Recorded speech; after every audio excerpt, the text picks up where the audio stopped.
Did Ukraine already repel another planned Russian offensive in the north? And is Putin's strategy going to take not just months, but years? I'm Paul, U.S. Army combat veteran. Let's talk about it. Okay, so this I thought was really interesting. That the biggest update is that Russian forces have been driven out of Statnitsky, Kozachyk. And what's interesting about this is you can see that it has kind of a Kharkiv offensive kind of vibe to it, where it looks like some sort of small Russian contingent conducted some kind of cross-border operation.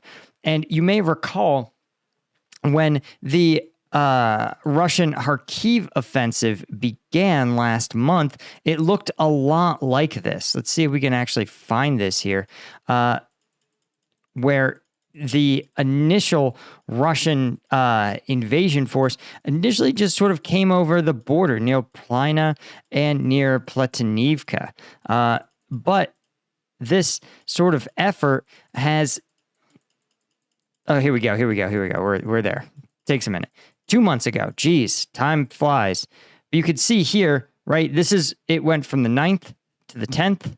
You can see just small kind of bridgeheads, the region listed as contested, finally getting declared Russian occupied and then stalling out entirely, right? So I say this because this offensive seemed like it may have taken on a similar character, right? But in fact, when you look at this, you see that it just ended up being repelled just way, way more quickly. And I think this is probably... I suspect on one hand, this may have been just a cross-border raid conducted by Russian forces, similar to what the Freedom of Russia Legion was doing into Belgorod. But I think it's also possible that this might have been part of some other Russian plan, possibly to provide a level of tactical relief or possibly even cover for these other Russian units as they conduct their withdrawal from Vovchansk. But this operation was likely shut down fairly quickly, in large part, I suspect, because Western weapons are now able to strike Russian forces as they prepare to attack in this Kharkiv region. So when you see Russian forces moving into this area, gathering to prepare offensive actions, they're already getting taken out.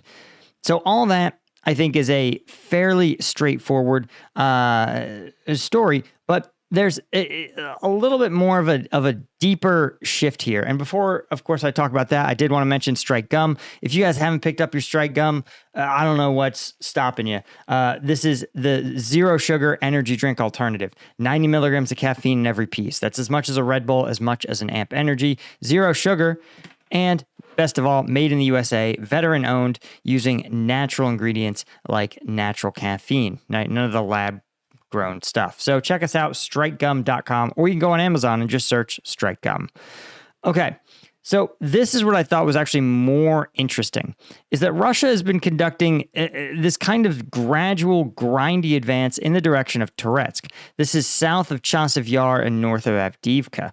And what's interesting is that Russia has allocated a fairly sizable, but not overwhelmingly large, tactical force to try to beat back the Ukrainians, right? But this is sort of reflective of what a lot of people are saying is Putin's overall strategy, right? Putin has himself said that Russian forces are going to be able to continue gradual creeping advances, potentially indefinitely, preventing Ukraine from conducting any major operationally significant counteroffensives, and will simply win a war of attrition against Ukrainian forces, right? Now, the current rate of Russian advance, as ISW points out, suggests that Russian forces may pursue these operationally significant objectives, which is code for chasing down objectives that don't really have strategic significance, right? Like taking Chasiv Yar while bad news, or taking Toretsk, right? even better example. Taking the town of Touretsk would be bad, but ultimately, like in the grand scheme of things, it's not going to be some kind of big game changer, right? And the only thing that's a game changer is attriting your enemy forces. And Putin's willingness to fight for years, he recognizes that democracies have this pesky weakness where elections keep happening. And it means that there's a pretty good chance that the West will lose kind of their appetite to support Ukraine if Putin plans on fighting for years and years and years, right? And the idea is that eventually Ukraine will run out of people or support before Russia runs out of the will to fight, because obviously Russia is a autocracy.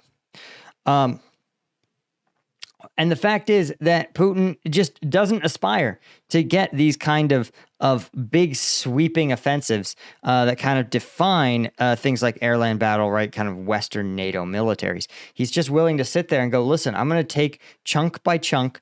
And I actually think that ISW is missing a key aspect here, which is that Putin's own self-imposed victory conditions are likely the occupation of the Zaporizhzhia, Luhansk, and Donetsk oblasts. And when he reaches the administrative borders of those regions, I suspect that he may kind of unilaterally declare victory. If not declare victory, then dig in and slow his offensive tempo, creating something that looks more like kind of an entrenched stalemate or like a demilitarized zone, like a North and South Korea situation, instead of what we see now. So anyway, that's kind of my theories on this, guys. A huge thank you to the Colonel tier members at combatvetnews.com. Huge thank you to the Lieutenant tier members. Could not do this without you guys. And I will see you guys in the next one. Cheers.